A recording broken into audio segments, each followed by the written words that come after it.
up, people. We're still riled up and we're still here. We're still here. We're having a really great conversation about Halo and It's not the recorded. binary. Okay, but then It becomes so messed up though, because if you're saying that then mother boxes are passive in nature and Right. they're healers and there are all these gender expectations that we assign to women, right? Right. Which is messed up by itself, right? And then we're saying that father boxes are violent and they're the ones who incur, like they damage others, right? Then ultimately, And right, Victor would have been the having better a character that says that they're non-binary and you're assigning these very problematic and heavily ingrained ideals into these two characters, and then you're it makes no sense. It's frustrating. And that's it the makes point. even Like, it doesn't make any sense, right? Like, that's the point. It doesn't make any sense. Like I said earlier, like it, you know, there's no discussion about about box technology, right? And even within that like world frame and world building, mother boxes are considered benign, are considered healers, are considered the good ones, goods, right? And then father boxes are considered violent and control and control, all about control and tyranny, right? And so you have Halo in constant conflict of Victor's journey. Victor, and Victor should have been the non-binary one, because he at least Victor like understands like human gendering, because he still has his human brain, like he's still half Victor in there, like memory. Cyborg. I understand like he is a cyborg. He became a cyborg late in life, right? He's someone who already has a really solid idea of who he is as a person. So I understand why he considers himself as he, and why he like still operates under these gendered paradigms. And you know, his journey will be interesting in the sense of like, does he then start letting go of those gender paradigms? More artificial and more robotic, right? Does he start losing his humanity, right? So that will be an interesting journey to view. But with Halo, like there is no exploration of that, right? So it's suddenly neither he or she, but inherently you are saying they are a mother box. Inherently you are assigning some sort of the gender. Okay, you guys opened you're right, absolutely right. And you opened up another can of worms, or Pandora's box, if you will. The third type of box, Pandora. We have mother box, we have father box, and we've got Inside Pandora's box, you're going to find the patriarchy and all its fuckery, right?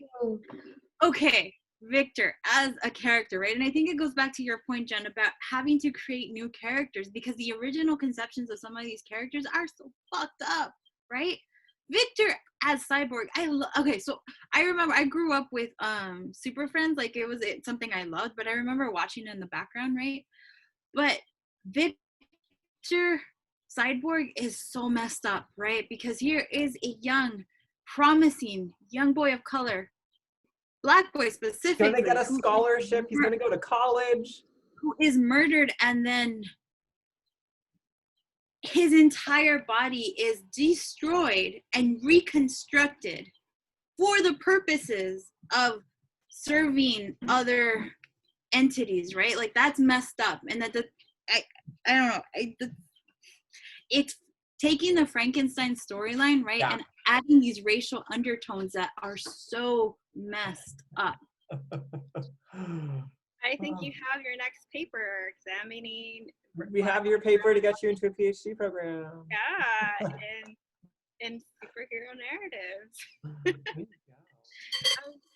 You know,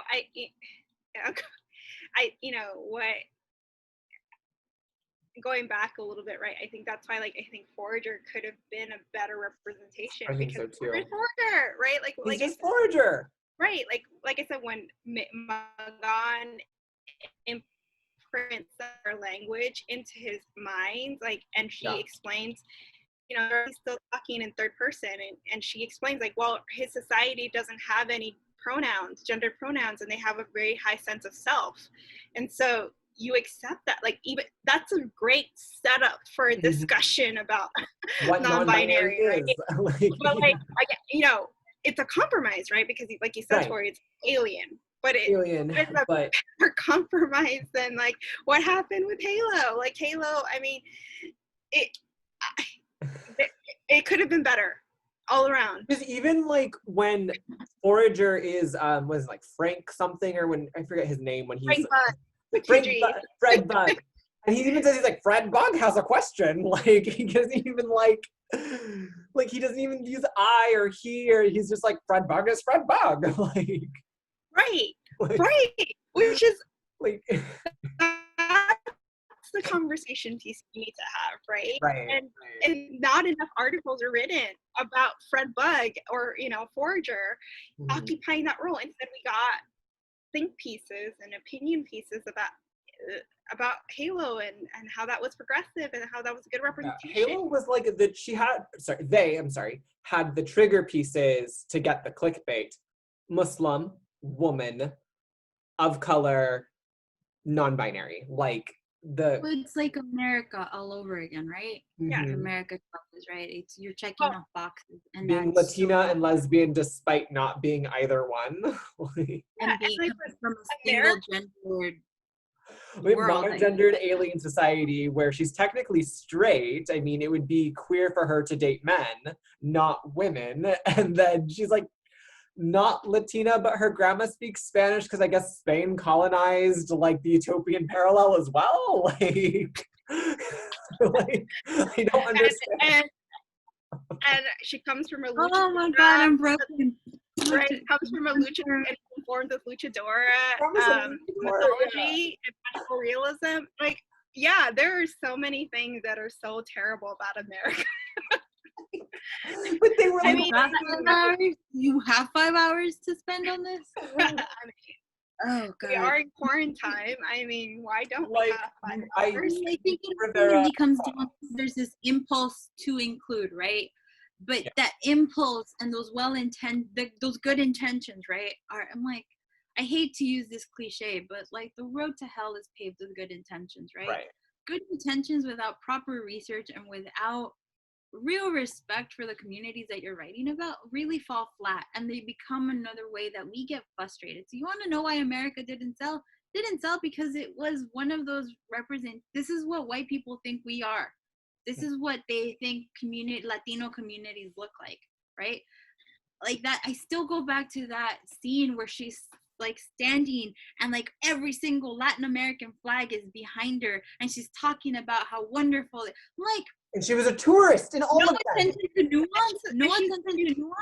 No attention to the fact that coming from South America means that your journey is going to be very different from someone who comes from the Caribbean or someone who comes from Mexico. And guess what? If you come from Central America, your journey is going to be very different to that of someone who's coming from Mexico. And then your experience here is incredibly different, right? Because even within our own communities, while we share a language, our cultures are vastly different, right? Like they just are. I completely agree with that scene, right, where all the flags of all of Latin America are displayed, she becomes that unifying force. It was incredibly insulting.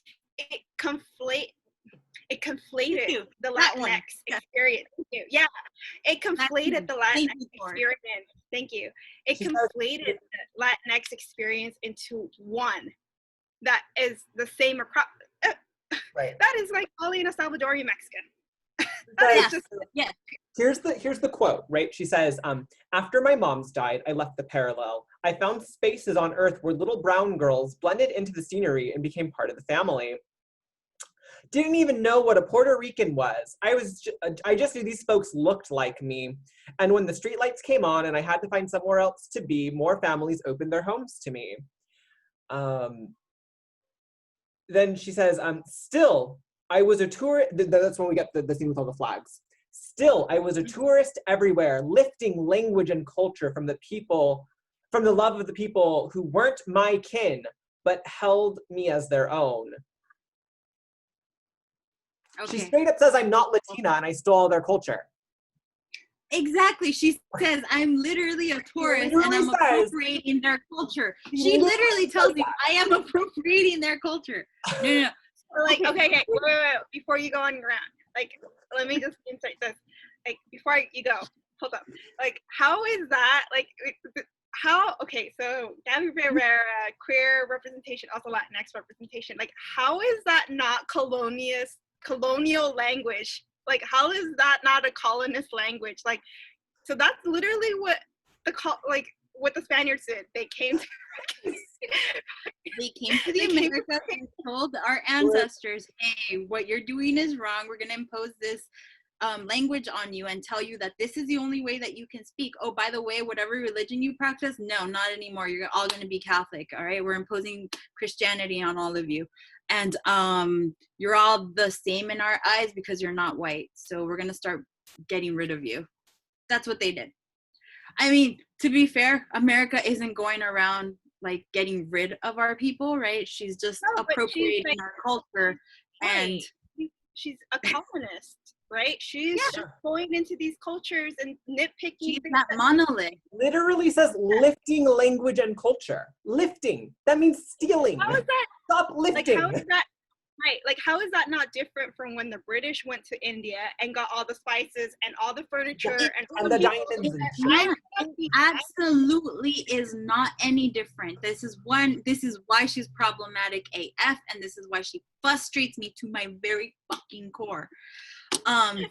Here's the other thing that I did not catch on my first 500 readings of that book, because I've read that book to death, as you all know. I teach it in all my classes.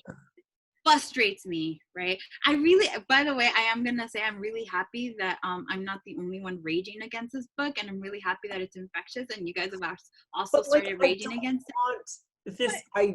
The concept of this to stop. It was executed poorly, but like I want. And this is exactly the problem, right? Because we're so starved for representation. When we get a shitty piece of representation, even like this, right? Which is also the thing that's happening with Halo, right? We cling to it. And then we say, okay, it wasn't great, but we're going to keep it, right? Meanwhile, we're all thinking this kind of sucked, right? But we want more. Right. You have white writers writing think pieces like the ones that responded positively to Halo's non-binary treatment, right? And well, so I wouldn't say white. I don't even know. Like, we're making assumptions here, right? Yeah. Like, actually, you're right. Right? Yeah. I said writers came out. I don't know. Lots of right? But you're right. Yeah. You're right. I take it back. I made a mistake. You're right. But one of the things that I actually was thinking about as you were reading that page, Tori, was, and you've talked about this a little bit, and I think, and we'll talk about it next week with Pose, right? One of the things that you see within the queer community is the family that adopts you or that you adopt as a result, right? Not those that you are connected to, your chosen family, right? Those that and I feel like that's actually what's informing America. If that had been the emphasis in the book, I actually think the book would have been a lot stronger. I think maybe that's what she was trying to do now, because I'm trying to give her a little bit more credit, because I've gone hard in terms of criticizing the book, and I do feel bad about that. But I think that's ultimately what she's trying to, like, those are the kinds of threads that she's trying to weave, right? And I do think part of our Latinx culture, that's actually a lot more layered, right? Because the Latinx identity is one rooted in the fact that we are hyphenated Americans, right? If we're going to call ourselves the Latinx community, specific to those of us who grew up in the United States, right? Not necessarily born here. I know that you are American because you're here, right? So that actually incorporates some of that language, right? Because a lot of people reject the Latinx term. I'm not one of those people. I like the Latinx term, but I also don't think that we can be treated as a monolith, right? Because our culture is very nuanced and it's different from person to person, right? Culture is very personal, as is ethnicity. But with going back to America, I think because she's trying to say, okay, so Latino community, the Latinx community is inclusive, and it tries to, like, people will adopt people into their family, right? Very much like the chosen family, right? And that does happen. And I think she's trying to blend the two together. And I can see the impulse there in the book, but I think the way that she goes about it, and then with the imagery right? The juxtaposition of all of the flags behind her, that message that she's trying to get across becomes this really warped sense of this is that one Latina character that represents every single person in the Latinx community, and that's a problem. And, you know, it goes back to, you know, Gabby Rivera came onto the title, you know, America had already existed in Champions. I'm right. sorry, Young Avengers. Yeah, whatever. Young Avengers. Yeah. I don't know, but I know America existed, and you know, Gabby's charge was to kind of contextualize and, you know, give a founding origin to America as a ploy, I think, as a to that more diverse characters out there, right? And so, you know, Gabby's working from a framework that's already been established for them, right? And for her. And it's a framework that doesn't work, right? It's a framework where alien. And then, you know, alien. And so now, like, Gabby coming in says, oh, utopian parallel comes in from like this monolith society. So like, you know, wants to make America queer or already is queer, then, you know, the background doesn't make sense. Right. You want, you know, you get this Latinx, okay, but then alien, how does that Latin identity exist in alien in space? That's an ethnic identity very unique to Earth. So here it goes back to, like, I understand not wanting to rewrite the Captain America storyline, right?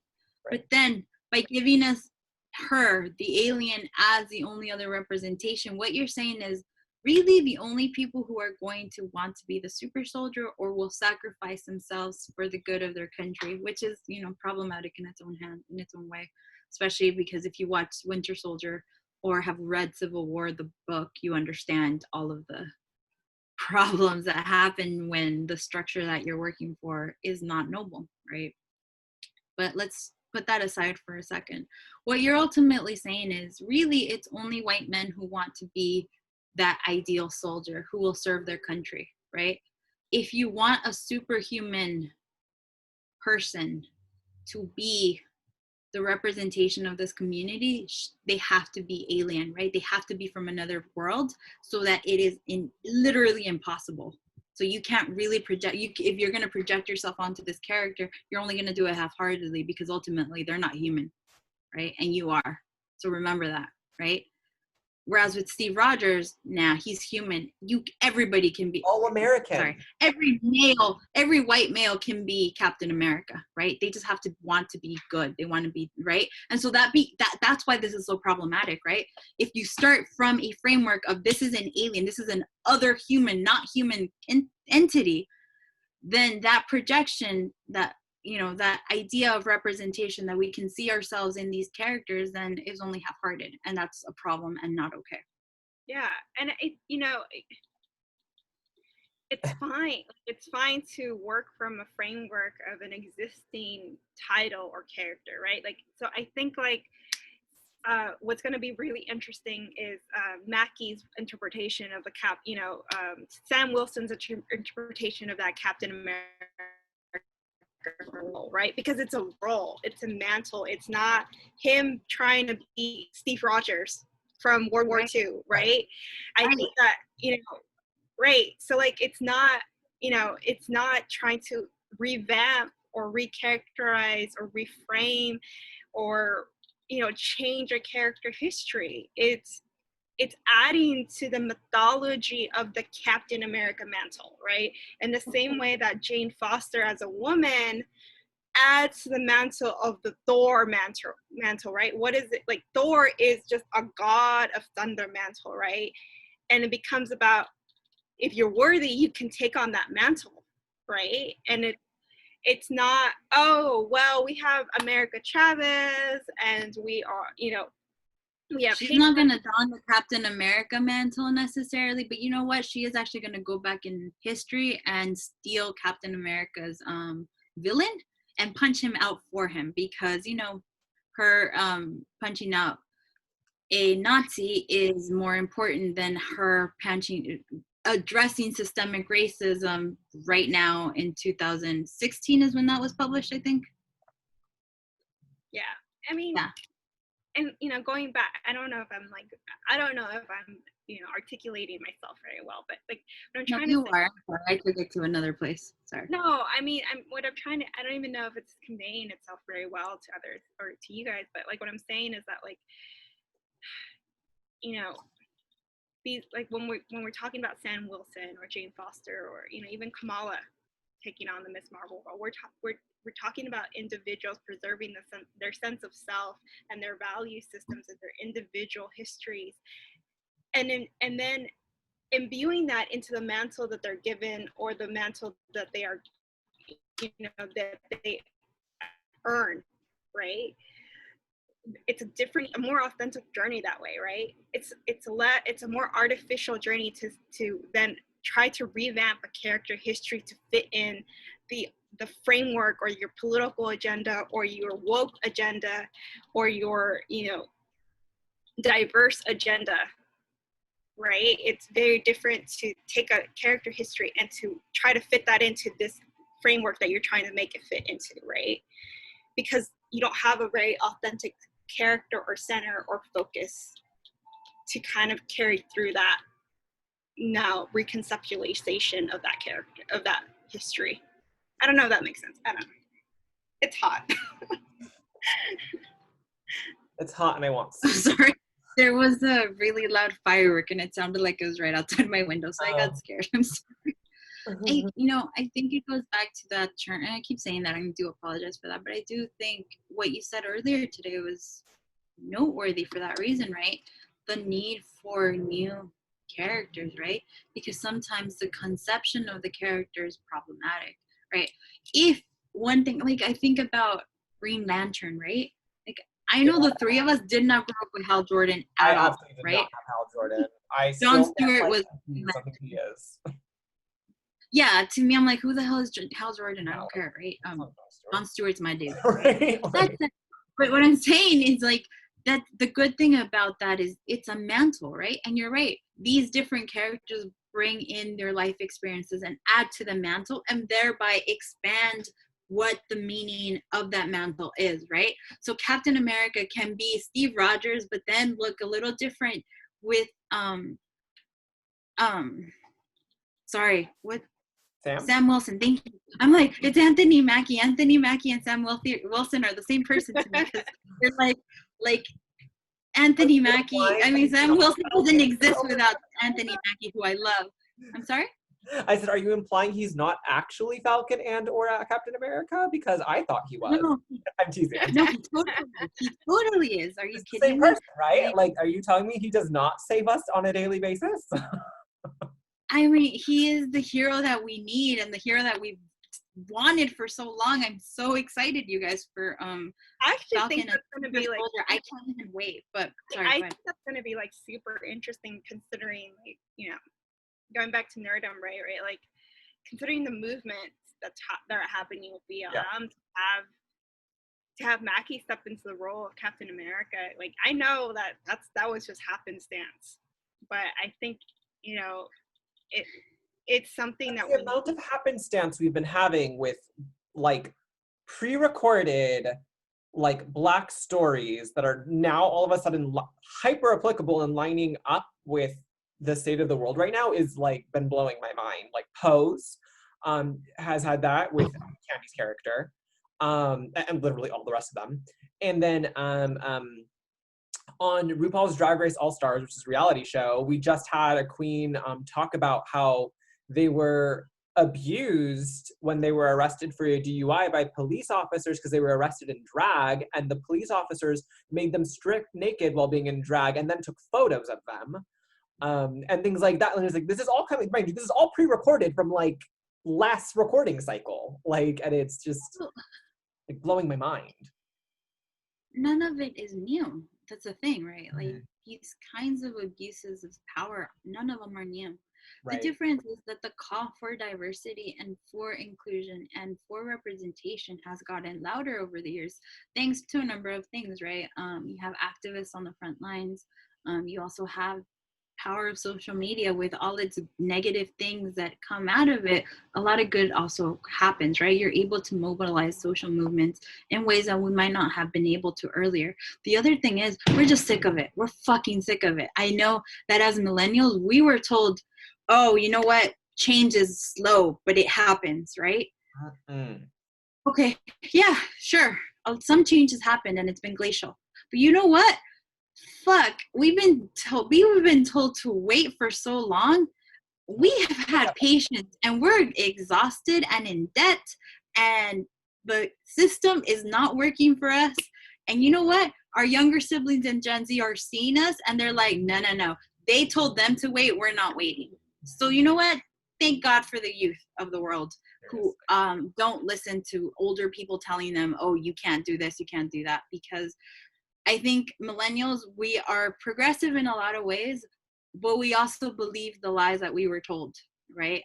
In a lot of ways, not in all of them, but in some ways we were told to wait, and we've waited long enough, you know? So I'm with supporting Gen Z in the way, specifically in the way that BLM has mobilized. You know, I think we had two very big wins in the Supreme Court, and we owe a huge debt to the BLM movement, right? Both the queer community and the dreamer community. Absolutely. Because of their work, right? And I think that shows not just how much we have to stand in solidarity and support, right? But the responsibility that we have to amplify specifically Black and Indigenous voices.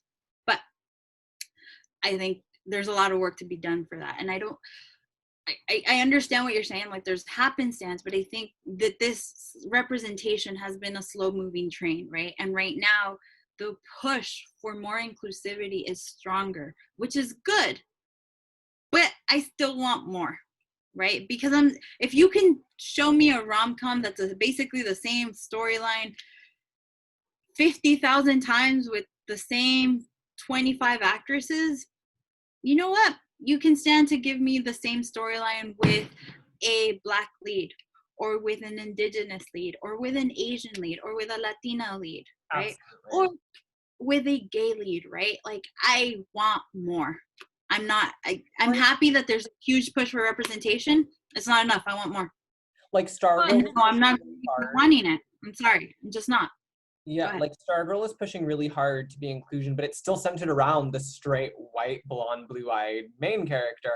But what I will say is I am fucking living for the, like, interracial marriage goals that is Tigress and Sportsmaster on this show. They are so fucking bad, and I love them. Like, they're like, yeah, we murdered the old coach of the football team because we want Artemis to go pro, and you're not gonna get her there. Like, it's just so fucking good. Like, right? Like, they're like, yeah, you're not gonna bench our daughter or you will die.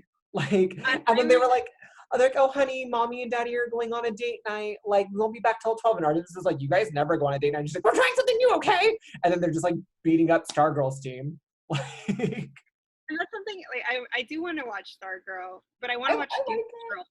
It's trying. It's very white, but I like it. Doom Patrol season 2. I love Doom Patrol. I need to watch this because just based on what you said, there's a few things that I'm going to nitpick at. I know, but could you people just stop it? I'm sorry. There's fireworks. My dog gets really angsty and he doesn't do well with fireworks. So I'm sure if you're a pet owner, you understand. You know, I lost my train of thought. I don't even know. You wanted to watch something, but you had a something? Oh, yeah. So there was something you said about Stargirl that already I find problematic, but I also want to watch the show and see what I like it. It's very white, but I like it so far. It's, it exists. I mean, to be fair, everything we watch is pretty white. Yeah, and this is really no different.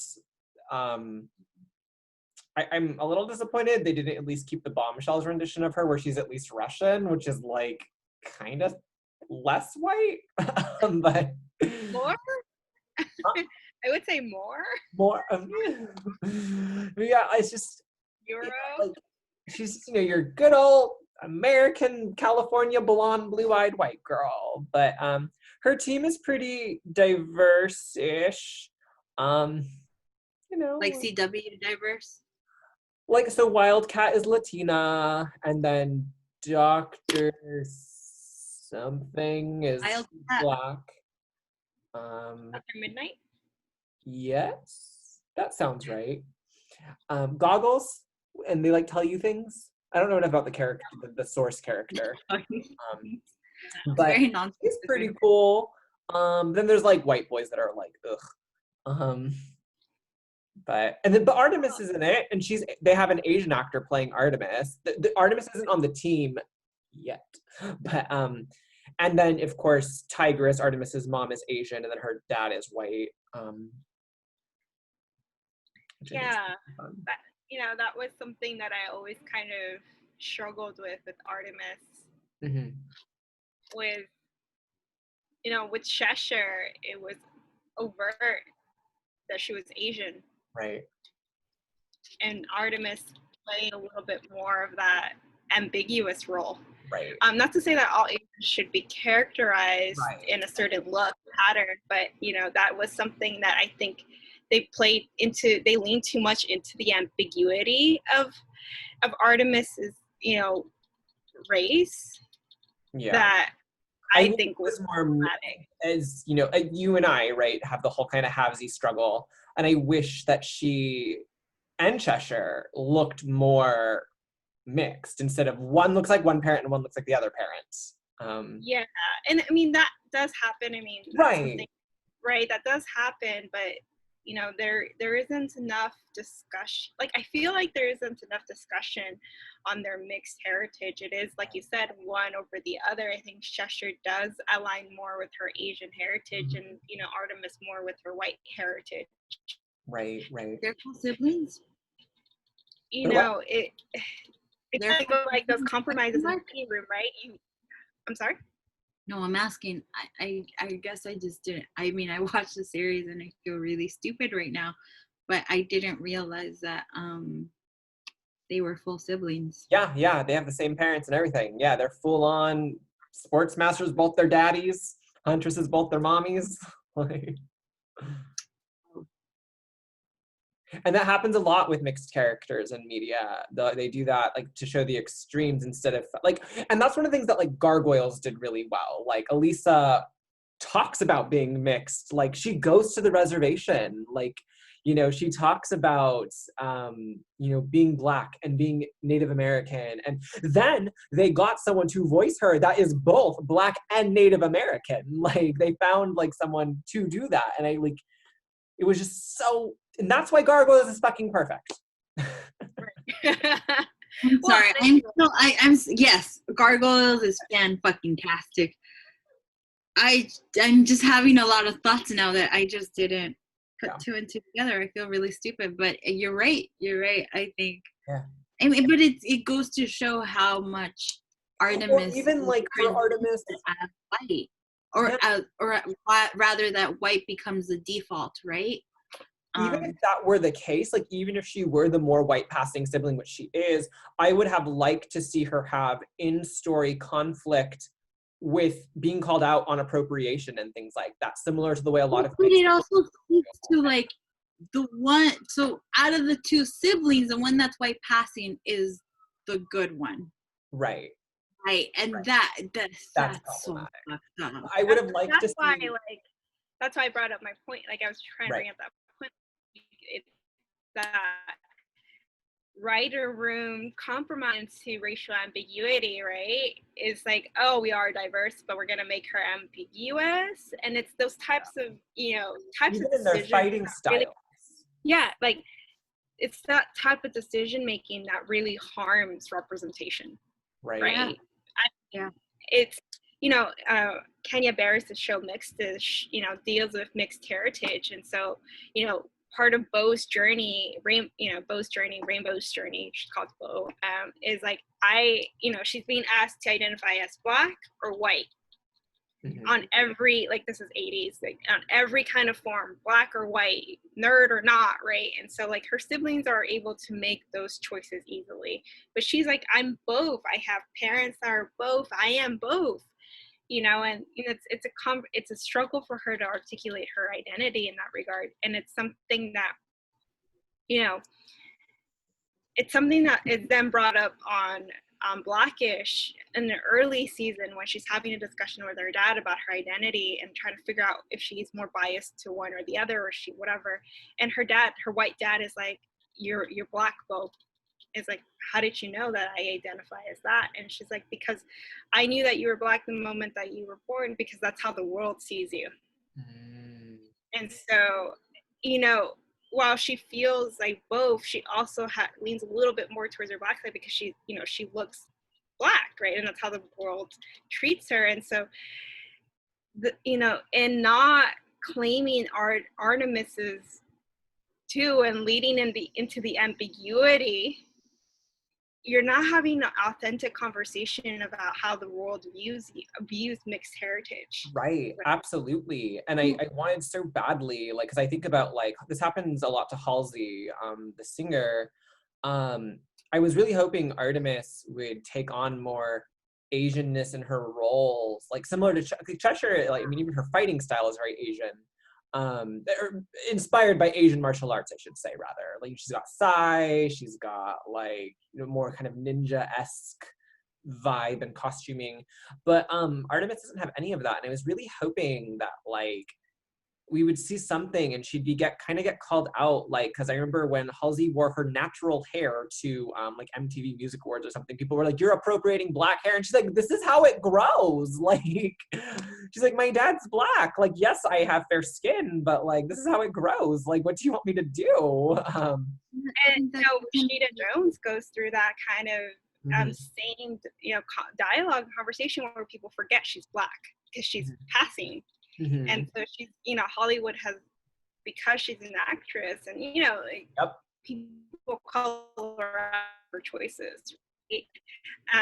Her acting choices and her complicity and chosen and being okay with that ambiguity, but Hollywood really leaning and using her ambiguity to make her play other races, right? It's taking advantage of that mixed, you know, it's taking advantage of that mixed identity dialogue. Yeah, and I was really disappointed that we don't see this, like, so specifically Artemis and Cheshire speaking, like, in a language together, them and the mother speaking in another language together, right? And then teaching that language to her niece daughter. Like, there's that whole thing that's, like, just kind of missing for me. Like, it's like, where is, like, because her mom clearly is ESL. Like, where's the base language? Like, obviously you and your sister speak it. Like, well, and I think that's Go for it. I think we're cutting Brenda off. Go for it. Sorry.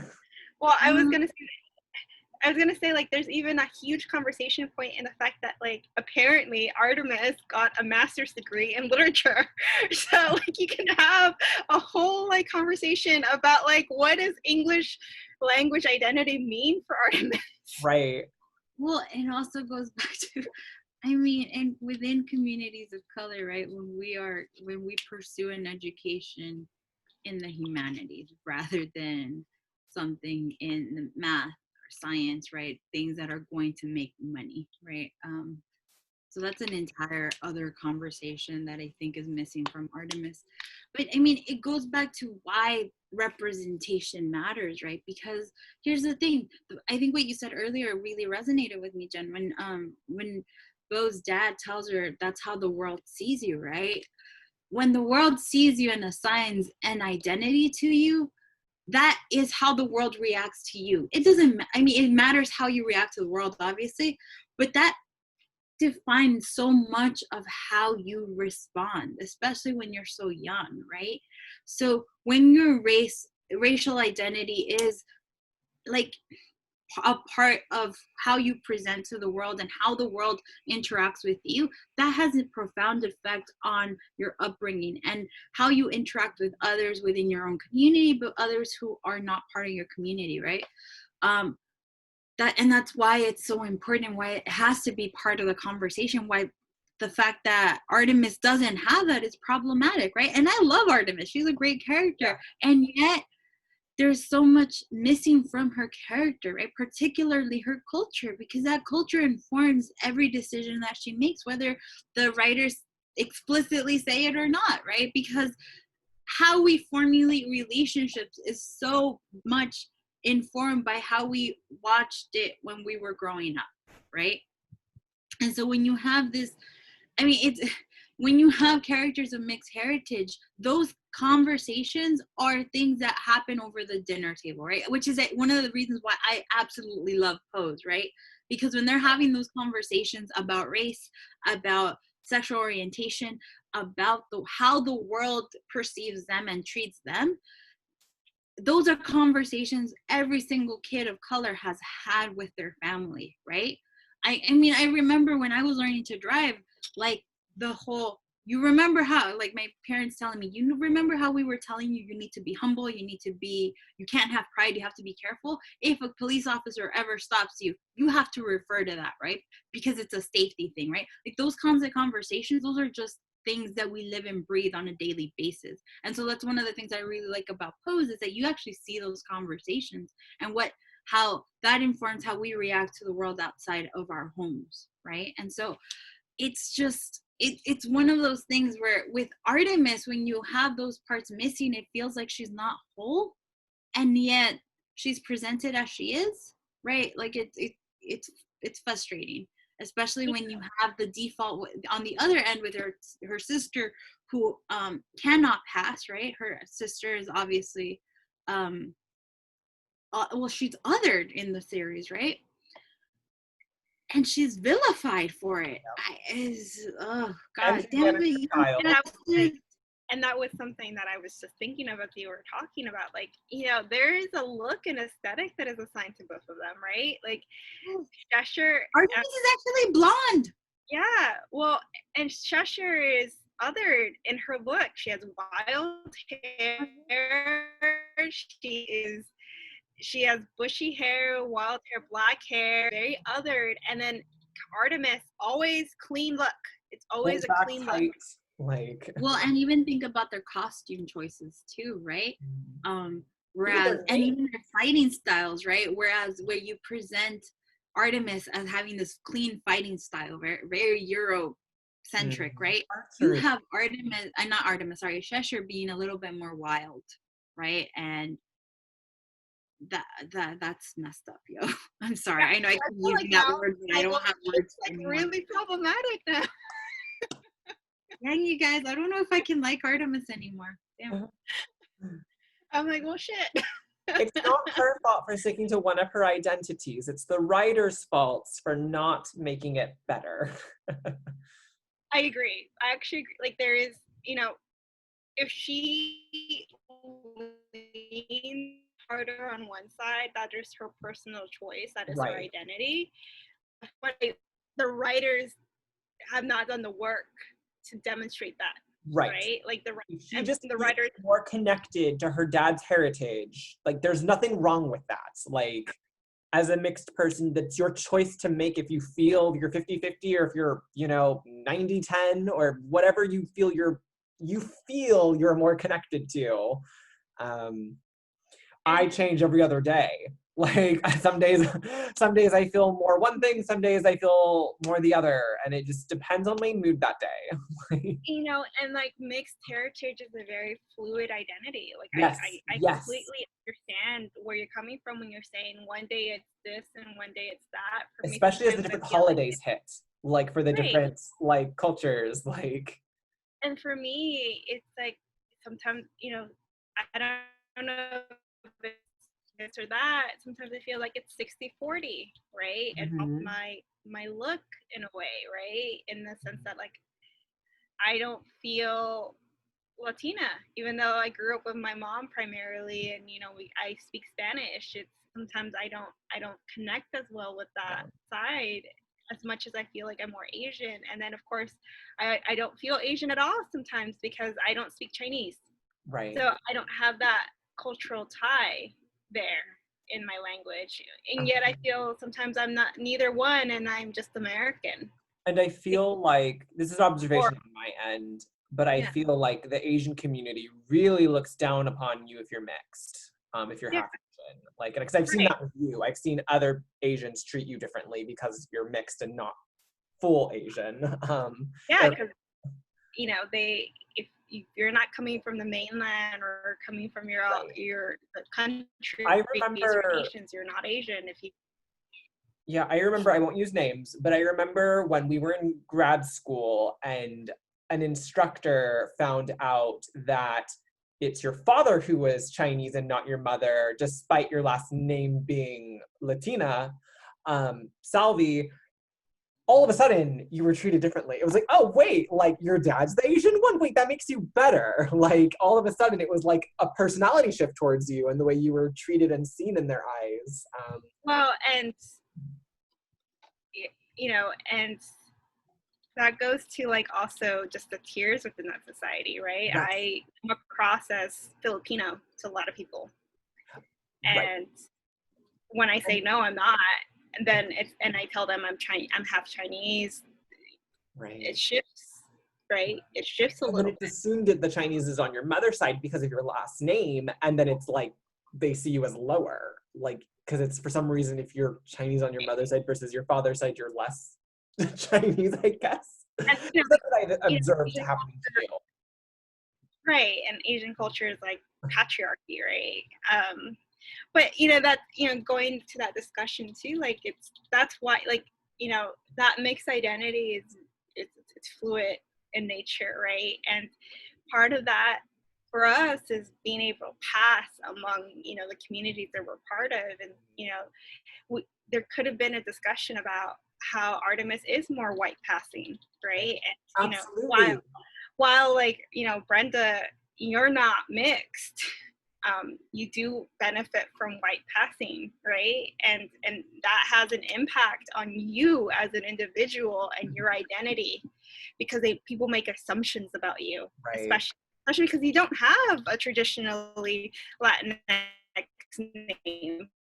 last name, right? And so, I don't want to speak, but I feel like you could identify, maybe even speak to like Artemis's maybe journey with white passing, right? Well, and that's one of the things that I just visually, I look white, right? I'm a white Latina, right? In that regard. So it's an interesting thing, because and this isn't something that I have fully come to terms with. One of the things that I've always been told is like, you're not white passing because you don't conduct yourself as white. I don't actually know what that means. I feel like that means that I don't have the confidence, right? Like that. But see, then I'm starting to associate confidence with whiteness, and that's right. Another whole issue. So I actually don't know. The other thing is, when it comes to academic settings or the professional thing, like I don't have that, like the composure for that, right? I really have zero tolerance for bullshit. And I don't have a very good poker face. So I think that's one of the things that that's very difficult for me. And I don't know, like, I think you guys are talking about mixed heritage and thinking here, I was raised 100% Salvadorian, right? Like that is my cultural background, right? And Salvi's, we have our own problematic issues with race, super problematic, right? And I saw it a lot in my own family, and it was really messed up. Like not my parents, like my extended family. I mean, right? When you go back to El Salvador, like the way colorism is internalized and permeated in our culture is messed the fuck up, right? And again, I keep using that word because I don't have pretty words anymore. But I think when it comes to characters like Artemis, I can only speak from experience. Whenever I'm in a classroom, like one of the things that I started disclosing on the first day of class is the fact that I'm first gen and I'm Latina, because it angers, it's not angering, it's frustrating, right? To have the same questions over and over again asked of you, right? Oh, you speak Spanish? Oh, you're Latina? Oh, you understand this? Oh, you know that cultural thing, right? And so assumptions are made about me because of the way that I look, and it's frustrating. But you know what? However frustrating it is, it's not as bad for me, right? Because I don't have to deal with the kinds of racism that people of color or people who are African American or people who are more pigmented than I am, right? have to endure on a daily basis, right? So while for me it's annoying, for other people it's dangerous, right? And that's messed up. So I mean, so it, because of that, so that I don't have to feel annoyed, it's just easy for me to say, hey, so I'm Latina, so when I start reading I'll do a Spanish text, my students aren't shocked and surprised, right? Right. So that's one of the ways that I can kind of go about it, right? And so with Artemis, though, it's that kind of thing, right? I'm imagining that if we were to see her social side a little bit more, she'd kind of feel the same kinds of questions that I have to field, right? Oh, you're this. Oh, you're that. Oh, I really? would have loved for her to pop off in some other language and people be like, what? She's like, you guys know I'm half Asian, right? Right. Yeah, that would have been fantastic. Like, absolutely. Like my call the other day where I yelled really loudly in Spanish and entire staff or faculty, tenure track faculty heard me yell really loudly into Zoom because I hadn't muted myself. Well, and I appreciate your comments, Brenda, and I think you're trying to be sensitive to other people's, plights and stuff. But I think that's also conversation too, like, having to endure that introduction, or having to know that you have to introduce yourself and like establish your own ethnic authenticity. Well, always having to prove that you are this, that you're that. Right.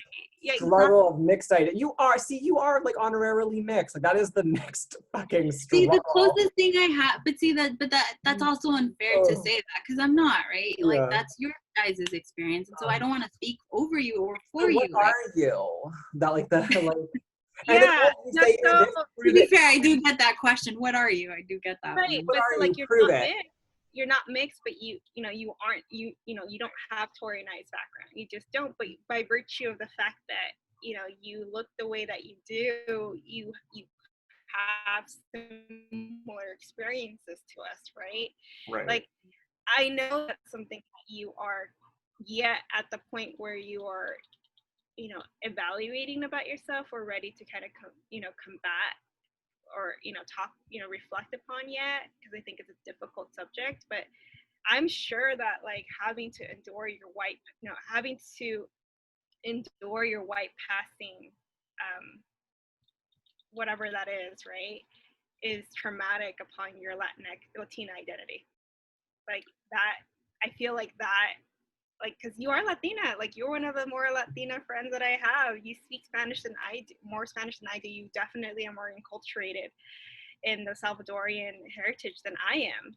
And I feel like because the world sees you the way that it sees you, and you having to re-articulate over and over that you are indeed Salvadorian, is incredibly traumatic. Yeah, and I don't know if that's I don't know.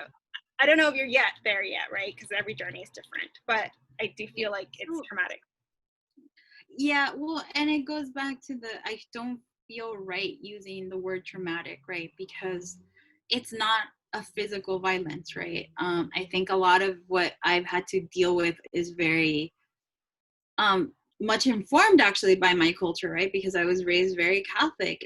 Not that I actually practice it, but a lot of like that humility, like woman's place, like all those gender roles were very much strongly assigned to me. And those were things that I resisted a lot. So I can see how emotionally it was definitely frustrating, right? And I don't know. I think I don't feel comfortable because I don't know enough about trauma and trauma theory to assign that word to myself, right? Because ultimately I'm still here and I'm happy and healthy, or happy is relative depending on the day, but I'm healthy and I'm okay, right? Physically.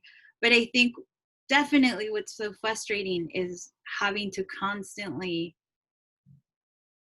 prove who I am, where I've come from, especially because Spanish is my first language. And I don't take pride in Spanish in the way that I used to anymore, because I have also recognized, Spanish is also the language of the oppressor. It's not actually mine, right? And even our indigenous population in El Salvador is not something that is not a community that our government in El Salvador protects. And that's so messed up, right? But you're right. When I identify, my number one identity is I don't actually even know, because you're right. It is dependent on the day, because it is actually a result of being Salvi American, right? So I guess the closest thing I have to that is that hyphenation and the fact that I'm a Gemini, as Tori mentioned. I wake up one thing one day, and that's the only thing that I wake up as, right? So I think that's the closest. Sorry, maybe trauma is a very big word and phrase. And, you're right about the research, but I do think that like all those microaggressions do add up to trauma, right? That can inflict harm. Like whether trauma doesn't have to just take place in the physical sense. It's harm that happens, right? Like, well, and it's like people say things to you because you look a certain way that they think it's okay to tell you things, right? I remember I was with a couple of colleagues one time, and one of them was having a really hard time pronouncing a name, right? And she was saying it, and she's like, oh, I can't pronounce it. It looks like Sarah, but it's not, because it has an I at the end. And so I said Sarai, right? And I pronounced it correctly. And she looked at me and it was like, how do you know how to say that? And my response was like, cause I'm Latina, right? And that was just like what came out of my mouth, because I grew up with friends who had that name, right? I mean, if you want to be friends, if you want to respect your friends, the most basic thing you can do is say their name properly, right? So you listen for the how to say it, and you have patience, and then you practice, right? And so our other colleague looked at me and said, oh, right, you're Latina.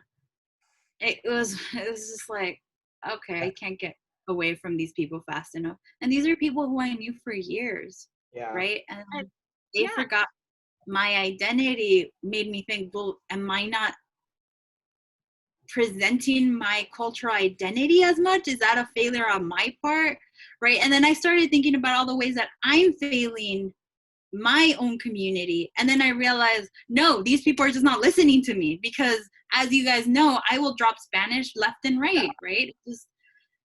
So it's just, it becomes annoying and frustrating when the world refuses to really see you, right? And I think that in itself is a harm, right? It's violence against us, right? When we have to completely and utterly consistently define ourselves over and over and over, right? And now I want to circle a little bit back to to America, and I was thinking sorry, about white passing and stuff like that, right? And maybe America is brown passing, but that's something, is brown Latinx passing, but then that's a separate conversation piece that should have happened in the book. Yeah. Right. And what does that mean? Instead of I feel like the book was trying to, assign a Latinx identity to America because she looks that way. Right. But I think a more authentic conversation could have happened in America saying, well, I do look this way, right? And I am brown passing, but I'm actually utopian parallel citizen. And how does that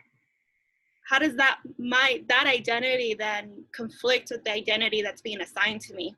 And then the intersectional crossover is refugee, immigrant. Mm-hmm. But that would have been a very interesting conversation, and I think a little bit more authentic, because it would speak to that of those of us who were born or grew up here, right? And our parents came from a different country, right? We would understand that even that conversation would feel more authentic than what was presented in the book, right?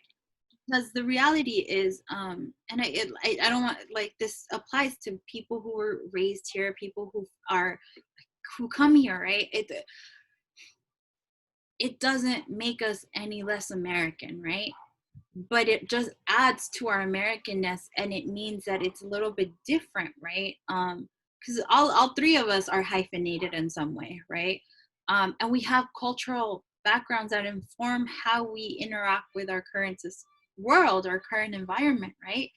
But that thing that does unify us, right? We understand that our families have a history that is grounded in a different place, and that place continues to influence our current reality, right?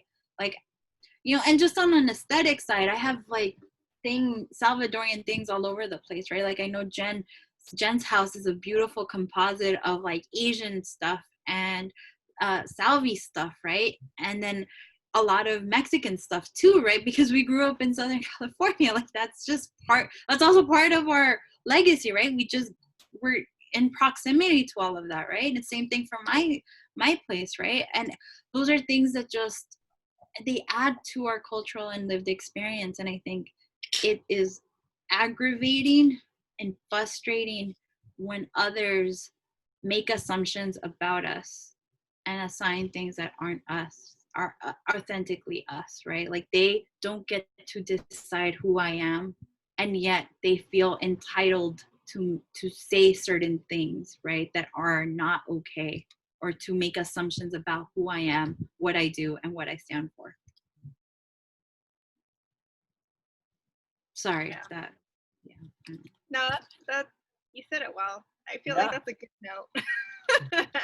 I feel like this is a really good conversation, guys. I mean, we've been talking about this for a very long time, and you know, it's you know, the fact that we keep coming back to discussions around identity and, you know, heritage and representation, just I feel like it demonstrates just how it's an ongoing conversation and dialogue for us, right? It's part of our lived experiences. It's something that we're always contending with, and it's not something that goes away with the end of a vlog or recording session. Like, right. You know, it doesn't just exist in those pockets. It's something that, you know, all three of us think about and combat on a daily basis, you know. And you know, I think you said it really well, Brenda, and maybe that's a really good note to end on. Because I want ramen. Yeah, I mean, I'm hungry too. It's too. I actually have to go prepare food and lunch. Brenda had to leave an hour ago. I know, we just dragged Brenda back. So good. I was just listening to you guys, and I'm like, wow, my friends are really smart. I'm really lucky to have you guys. Spicy takes that we just needed to get out. And we're gonna just not be people for the rest of the day. Oh no, I have pajamas on for my pants. Like, I was not about to put on jeans today. All right, guys. Well, good talking to you. Yeah. Bye, guys. Bye.